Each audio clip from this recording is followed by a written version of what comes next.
Bueno, impactante volver a ver esto, ¿no? Bienvenido, Oscar Mangione está aquí con nosotros, es psicoanalista.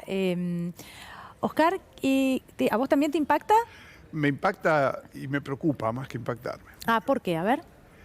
Digamos, a ver, por fuera de la clínica, ¿no? Uno no suele hacer diagnósticos ni nada por el estilo, pero cuando hay un personaje público que puede tener injerencia en la vida de todos los argentinos, y hay señales tan claras, tan obvias desde el punto de vista diagnóstico, desde el punto de vista semiológico, todos los signos que aparecen allí, es preocupante. Yo recién me escuchaba su metáfora terrible, ¿no? Que también hay mucho para decir acerca de eso. Y yo pensaba que cuando un argentino vota a este señor, yo le daría la puerta de lo más valioso de mi casa, del cuidado de mis hijos, del cuidado de mi economía, del cuidado de mis bienes, de la libertad, a una persona con un narcisismo tan exacerbado y con una tendencia al desborde. Es muy peligroso. ¿Es narcisismo? Los psicoanalistas hablan de esto frecuentemente. Lo que pasa es que, no te lo quiero contradecir, sino que quiero saber, vos decías, hay mucho para decir de esta frase concretamente. ¿Sería un narcisismo exacerbado que si querés nos explicás por qué no está bueno o por qué es peligroso? Y además, ¿qué? En esto de las metáforas sexuales, metáforas con niños. Bueno, evidentemente cuando uno elige, para ejemplificar, siempre metáforas del mismo estilo, en donde primero que nada la sexualidad aparece siempre como una cuestión de sometimiento. O sea, mirá, nunca lo había pensado. Siempre aparece como una cuestión de alguien muy poderoso contra alguien inerme. Claro. Y uno puede decir esto sin horrorizarse. Esto y otras metáforas también peores indica que hay una problemática por lo menos importante en la concepción que tiene esta persona de la sexualidad y cómo vehiculiza cuestiones de dominio y de poder a través de eso. El adulto, el niño, estoy pensando, la señorita y esos hombres, todos esos hombres que la miran, ¿no? Mientras los giles miran, yo me meto en la cama, o sea, yo tengo el poder de estar ahí mientras los otros miran de afuera. Pero básicamente lo que más importa aquí es que está plagado de un grado de cierta violencia y de cierto sometimiento, que entronca con esta cuestión. ¿Por qué narcisismo? Porque cuando él dice alguno de sus postulados, digamos así, pues yo no lo vi profundizar en ninguna idea, con nadie, ni con un especialista. Cuando uno tiene los recursos para contestar con recursos acerca de lo que el otro le está oponiendo, utiliza los recursos que tiene. Cuando alguien contradice esta cosa hegemónica de que yo sé todo y que vos sos muy inferior por no saber, ahí aparece otra cosa.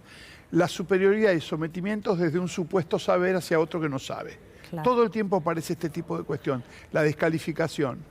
Porque la argumentación es ponerse en juego y parece no tener recursos para ponerse en juego.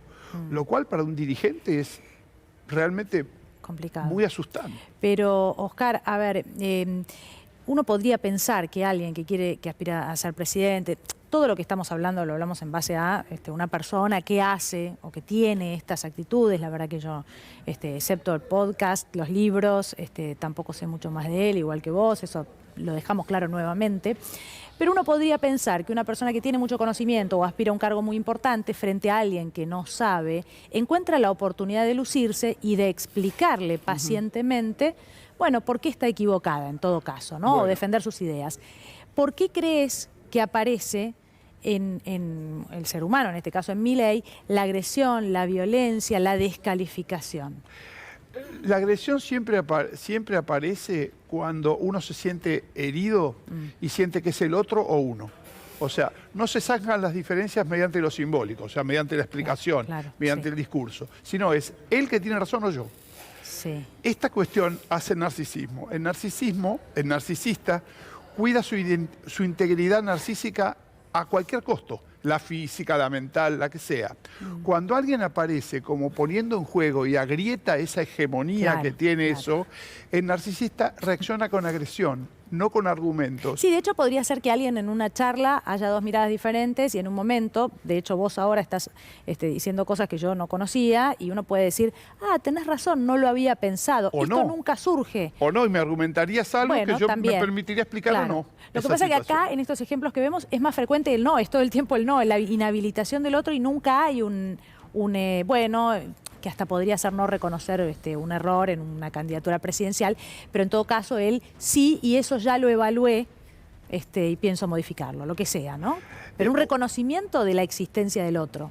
Pero, a ver, se utiliza mucho hacer enojar al otro en estas cosas por darle zancadillas. Pero acá no hace falta. Acá hace falta controlarlo a priori. No lo sacan a hablar ni nada porque ya saben a priori que se va a descontrolar. Porque no tiene recursos.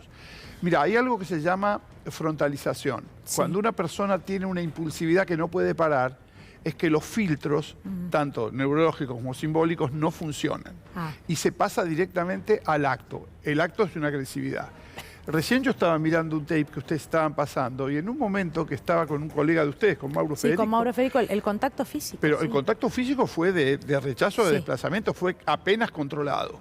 Es decir, una persona que tiene este perfil no está siendo un personaje, porque ya se vio que el personaje no es muy conveniente y lo sigue repitiendo. Es que lo que no tiene son recursos. No tiene recursos.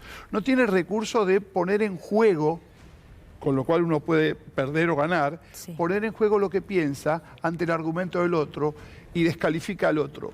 Ahora, más allá de caracterizarlo, este tipo de personas es peligrosa porque suele ser mucho más impulsiva con respecto, mucho más de pasar a la acción que de reflexionar. Yo me pregunto si un dirigente con semejante nivel de responsabilidad nos podemos dar el lujo de que tenga estas características. ¿Qué estamos haciendo, no? Sí. ¿Pablo? Me da el pie porque gobernar la Argentina con las características que tiene ya, cualquier presidente, cualquier tarea ejecutiva debe tener una demanda y una presión y un estrés. Ser presidente, eso está potenciado, pero además ser presidente en esta Argentina con una disparidad y atomización de poder, en este caso Milei, que podría ser un presidente con poca representatividad política en el Senado, en diputados, gobernadores, uno se pregunta cómo podría reaccionar, cómo podría comportarse ante un nivel extremo de estrés y además posiblemente con una eventual muchísima oposición. Presión. Uno podría pensar que se va a comportar igual. Es decir, ¿qué pasa en este momento? Es una obviedad que lo están guardando, que están haciendo que no se enfrente, que no enfrente a ninguna de las problemáticas, que son muchísimas las que tiene que enfrentar dentro de su propio espacio y todo lo demás, y lo que hacen es guardarlo porque no se confía, aún los propios y los cercanos, no confían en la capacidad de poder elaborar eso reflexivamente. Es decir, cuando uno no tiene capacidad de reflexión, lo que le queda es la acción. Y la acción tiene que ver con una impulsividad afectiva, de acuerdo a la estructura que tiene, que no es muy estable. Lo que digo que una cosa es pasar del terreno de la disputa verbal o de la conversación a la acción. Es decir, si vos sos presidente y querés tomar una decisión y no la podés ejecutar, estás ante una imposición de otro volumen. No es solo una discusión de tipo teórica o verbal. Bueno, ahí podría pasar al acto de cualquier forma. Esto es lo que más me asusta a mí, esta situación en donde en una coyuntura él no pueda imponer lo que pensó, lo va a imponer de acto.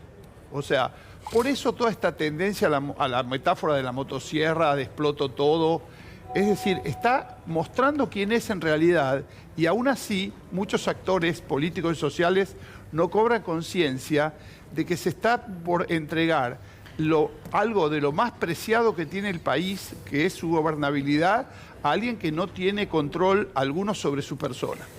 Oscar, es muy peligroso. Te pregunto por último, porque ya nos vamos a la pausa, pero ¿vos qué ves detrás de esto? Porque yo lo que me pregunto es si esto tiene que ver con una fuerte inseguridad o si esto tiene que ver con una personalidad eufórica, un león rabioso o un gatito mimoso detrás de estas reacciones. ¿Se entiende la pregunta? Se entiende perfecto.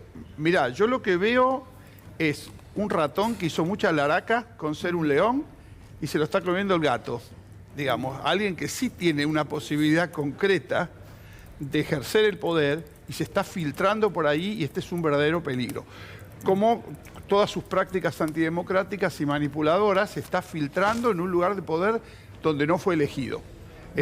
Yo lo que veo es una persona como otra persona, otro lo caracterizó muy infiltrable. Claro. Es decir, una persona con una extrema debilidad y con una historia personal que él mismo se encargó en decir, de unos padres, de una relación muy conflictiva con los padres, plagada de violencia. Es decir, lo que te decía al principio, todos los rasgos semiológicos encajan con una personalidad que es altamente inestable y peligrosa.